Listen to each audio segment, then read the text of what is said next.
90.5 KSJS San Jose.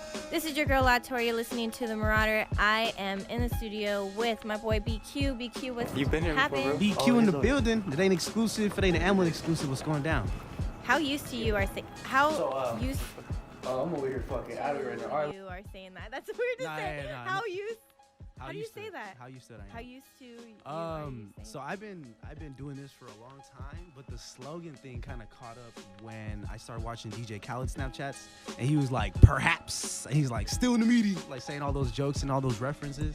With the ones that like stick in your head. Yup. And MLN exclusive for show sticks in your head when you say it. Yup, it's fun. Plan. You're gonna be, if you don't want to take the title now, you're gonna snag it. Oh, I'm going to. I'm gonna be the P Diddy of Silicon Valley. I've been preaching this like day by day, and I've been telling people speaking into existence, because speaking into existence versus thinking is a completely different thing. You know what I mean? Like, a lot of people just dream about it, they wonder about it, they write it down on a piece of paper, but they never apply it. Mm-hmm. Applying it is a whole different level. Once you actually start applying, you know, your habits start to change. Like, everything that you do, you start doing it with some type of intention. Whether it's like being with your family, whether it's building a business, working out, like, you notice your motives adjust because your mentality is different. Mm-hmm. And that's the main thing. Like, when it comes to doing anything, that's like the first step. Mentally, psychologically being engaged, you know? If you missed out on the beginning of this interview, MLN is basically a company that produces content, if I'm not wrong. Yeah, so we're a multimedia platform for urban ascending culture. So what we do is we try to provide brand storytelling, we try to provide content to kind of educate people about the crafts and the businesses and the economics that exist out here in San Jose, Silicon Valley. Silicon Valley is the demographic and the audience we're targeting, because obviously we're from the Bay Area, but you got to keep in mind, like, we're going forward. You know what I'm saying? Like, people in Denmark, Switzerland, like Europe, they're perceiving Silicon Valley, like I told you just off the camera, like, what are they doing over there? You look at Nipsey Hussle, he was talking about the narrative of the music. Like, for example, everybody knows Mozzie. Mm-hmm. Mozzie was talking about kick the cup challenge, like pouring out the syrup and giving up the lean. And for some people that's hard because that's addicting, right? But the fact is that seeing Mozzie, such an influential person in the Bay Area, starting that campaign, it led to DJ Mustard dropping the cup, to Ben Baller, to all these other influential people. And you know what? The narrative of the audience, they start following that trend. Mm-hmm. And that's because they have the influence. If they were to, and it's crazy, like, when you actually start dissecting that concept, it's like, you know, when Tupac was starting to preach about educational stuff, people started becoming different thought processes. That's why I feel like the millennials exist, because you have people in that demographic that were talking like that. Mm-hmm. And now we are how we are. And now we have to start rethinking about what our message and what our purpose is here for.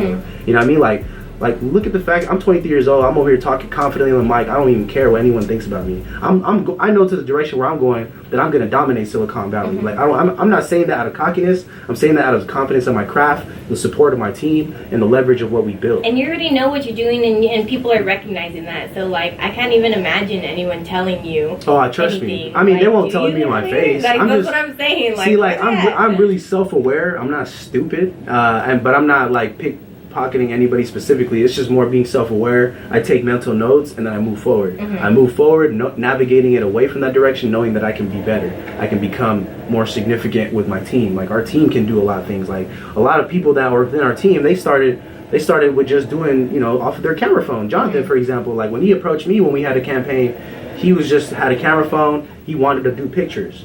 Once we built the team, we started going to the meetings. 2 days later, he bought his camera. And now he's shaking hands with Karan Street, Shido Bear Woozy, Skrills, and all these other artists we put in the environment. Shout out Jonathan. Yeah, shout out to Jonathan Lois in the building, man. And I wanted people to understand that, like, you providing opportunity for another person will get you farther. Mm-hmm. Honestly. And it takes workload off of you. And everybody is coming up together. And that's what makes your guys' team. No, it's serious, because like, for me, like, I studied Gary Vaynerchuk a lot. I'm really fond of his work. You know what I mean? Like, because he doesn't just talk about business. He talks about human principles and human behavior and just understanding, like, morals. You know what I mean? Like, when it comes to building a business, it just comes down to basic principles of life. You know what I mean? Like, do you treat a person the right way? Do you shake the hand of the janitor the same way you shake the hand of the CEO? Are you adjusting your character for another person? And you identify that in the game, that's what makes people not want to work with each other. It's just basic facts, you know what I mean? Like, whenever I think about someone in San Jose not collabing with each other because of some controversy, it's always because of someone sees something differently, but y'all never had the chance to sit down and talk. And y'all are more like alike. he said, she said type Yeah, of. and I think that's pathetic in my opinion. I look past it because, you know, it's all perspective. Like, we have it great where we live in. We live in San Jose, California, the richest city in America. You know what I mean? Like, one of the top 5, top 10. But the point I'm making is, like, I went to Nicaragua when I was a kid. You know what I mean? I was going every year. I used to play barefoot with no socks on. You were born over there? No, I wasn't born over there. I was born here, but I was going back and forth every year, visiting family, my grandma, my aunts. But the point I'm making is that, like, I was playing soccer barefoot on the dirt. You know what I mean? And people don't even know what that feels like unless you're born from a third world country or you actually go visit one. But, you know, like, even the fact that sleeping under a roof that was handmade, like, actually seeing that the water, when you take a shower, it's only cold. They don't have hot water. Like, people don't know what that feels like. So when you actually come over here, your perspective changes. You know what I'm saying? So, like, you actually don't take things for granted. You actually want to apply more pressure and see what you can become. The same with my dad. My dad came here when I was 18 years old. He was managing at Shakey's Pizza. Everyone knows Shakey's Pizza. Everyone knows King's Story. That's one of the legendary pizzerias, Mexican pizzas too. But the point I'm trying to make is, like, he went from there to managing trucks to going into real estate, booming.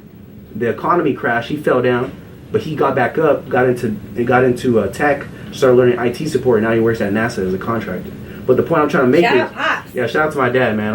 Not a lot of people understand, like, that guy has really set the example of the work ethic. And my mom is the one that sets the example of the optimism. Like, they're the ones that are like, you can do it. It's all about seeing the good things versus the bad things. And I always look at the good. It's all upside. If something bad happens, I'm like, it happened for a reason. So it's how all did upside. your family take it with you starting off MLN exclusive? Because I know personally, for myself, like, when I was in high school, like, I was legit able to, like, my counselors and everything said, do these classes or whatever, like, you have good ass grades, like, you could go to any college you want. Yeah.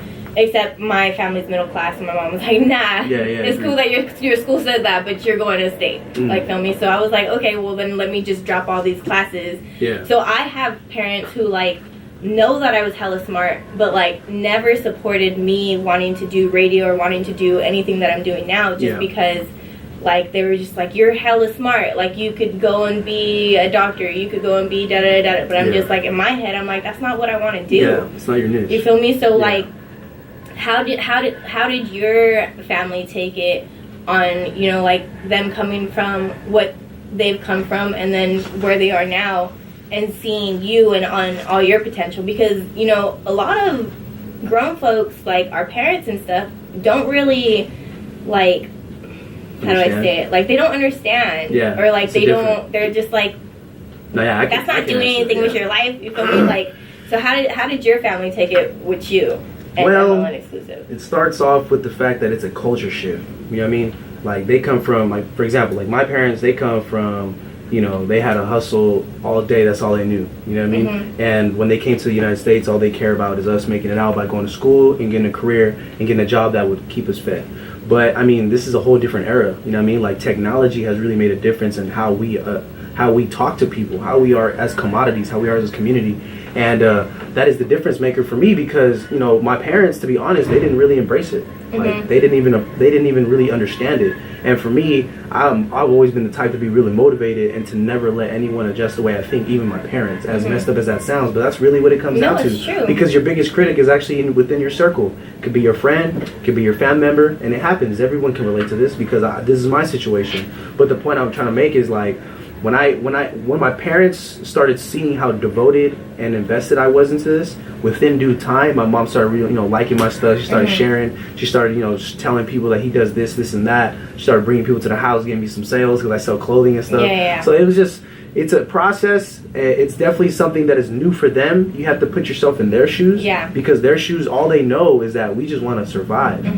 It's a different instinct. That's what I'm saying. Where we come from, we don't think about that. We're trying to have fun. And you gotta show them what you know, what you want support for. You know what I mean? Like, you can't just say it and then they just believe in your vision. You feel me? There's Like, there's a lot of people out here doing that. They're doing all this. They're talking. Yeah. They're doing all this talking, saying they're going to do this. They aspire to be what they're saying. They aspire to be a rapper. They aspire to be an entrepreneur. They aspire to be a go-getter. But it's a difference between aspiring and doing. You got to go and do it. You know what I mean? Like all the stuff that I'm talking about, if people are listening, still listening, it's because they know where I'm coming from. For the ones that don't, it's because you're new to this game. That's the thing.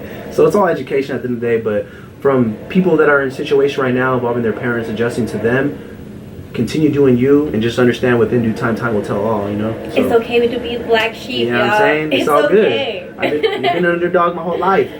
Be your number one believer, you feel me? But we totally veered off from what MLN Oh, my bad. for. I was going in. So AMLN is early morning, late nights. It's supposed to represent the duration of time that you spent to invest into your craft. So everyone can relate. You know, when you were out making your raps or you were building your product, you were doing nights, early mornings, like you weren't sleeping. Like I remember a lot of those days from when I was younger. Like I can tell you so many stories, but I'm not gonna go in. Like it's just like when you get that taste in your mouth. That taste in your mouth when you're just like, when someone tells you can't do something, or someone has like flaunted in a whole group of audience saying that you're not able, you're not capable. Like I look at that situation, I'm like, how can I turn this around? No, that's not what's going through my head. My head's like, all right, I got you. I bet.